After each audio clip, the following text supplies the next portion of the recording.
আসসালামু আলাইকুম। আজকে আমরা পড়ব মেনোস বাইন্ডিং লেকটিন পাথওয়ে।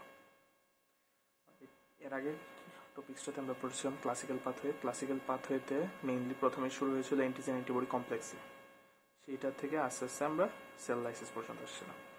তো এখন আজকে আমরা পড়ব মেনোস সুগার। মেনোস সুগার বা মেনোস বাইন্ডিং লেকটিন, এখানে থেকে আছে মেনোস সুগার। মেনোস বাইন্ডিং লেকটিন বা মেনন বাইন্ডিং লেকটিন, মেননটা আসলে একটা পলিমার অফ মেনোস। তো একটা মেনোসটা মেইনলি থাকে হচ্ছে ব্যাকটেরিয়ার সেল ওয়ালের ভিতরে। এই যে এটা ধরলাম আমরা একটা ব্যাকটেরিয়া, এটার সেল ওয়ালের মধ্যে থাকে হচ্ছে মেনোস, বা এটার এই পলিমারটা হচ্ছে মেনান, যেটা আমাদের মেইন বই লেখা আছে মেনোস সুগার।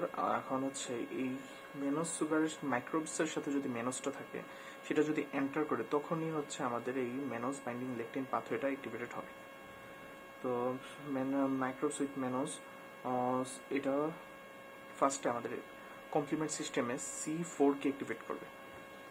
ওয়াইরাস ক্লাসিক্যাল পাথওয়েতে আমরা দেখছি যে C1 কমপ্লিমেন্ট সিস্টেমকে অ্যাক্টিভেশন করে অ্যান্টিজেন অ্যান্টিবডি কমপ্লেক্স।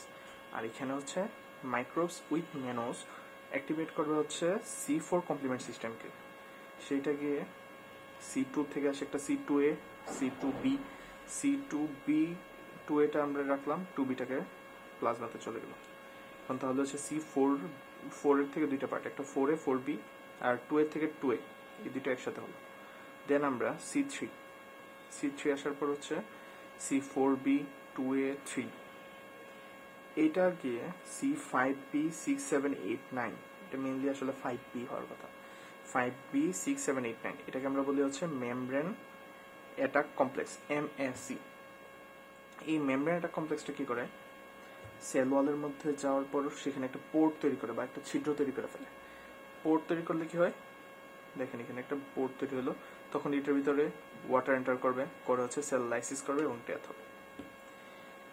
এখানে মোটামুটি সব ধরনের কমপ্লিমেন্ট সিস্টেম অ্যাক্টিভেশন হয়েছে।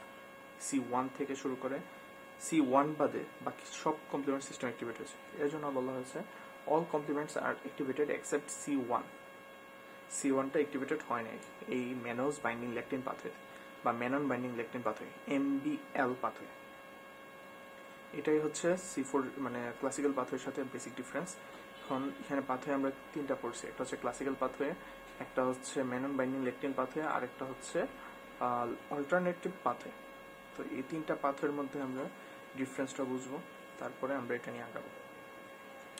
তো মেনোস সুগারটা দিয়ে আসলে মেনোস বাইন্ডিং লেকটিন পাথওয়েটা শুরু হয়। মানে মেনোস সুগার ব্যাকটেরিয়ার মধ্যে যেটা আছে সেটা যখনই এন্টার করবে, ঠিক তখনই MBL পাথওয়েটা স্টার্ট হয়। এখানে কিভাবে বুঝবো যে আমার এখানে কোন পাথওয়েটা চলতেছে, আইদার ক্লাসিক্যাল চলতেছে নাকি ক্লাসিক্যাল পাথওয়ে চলে, নাকি মেনন বাইন্ডিং লেকটিন পাথওয়ে চলতেছে, না অল্টারনেট পাথওয়ে চলতেছে, সেটা ডিফারেন্স বোঝার জন্য আমাদের বুঝতে হবে এখানে কমপ্লিমেন্ট সিস্টেমটা কোনটা অ্যাক্টিভেশন হচ্ছে না। যদি C1 নর্মাল থাকে না ব্লাড বা প্লাজমার মধ্যে, C1 লেভেল যদি নর্মাল থাকে, আবার বাকি সব কমপ্লিমেন্ট সিস্টেমগুলো যদি ডেফিসিয়েন্সি থাকে, C2 থেকে C9 পর্যন্ত ধরলেন, ওগুলো যদি ডেফিসিয়েন্সি থাকে, তাহলে আমরা বুঝবো হচ্ছে আমরা মেনোস বাইন্ডিং লেকটিন পাথওয়েতে আছে, লেকটিন পাথওয়ের মধ্যে আছে। আর যদি সবগুলো কমপ্লিমেন্ট সিস্টেমেরই C1 থেকে C9 পর্যন্ত সবগুলো কমপ্লিমেন্ট সিস্টেমে যদি ডেফিসিয়েন্সি থাকে, তাহলে আমরা বুঝবো আমরা আসলে ক্লাসিক্যাল পাথওয়েতে আছি। আর 99% কেসে ক্লাসিক্যাল পাথওয়েটাই অ্যাক্টিভেটেড হয়।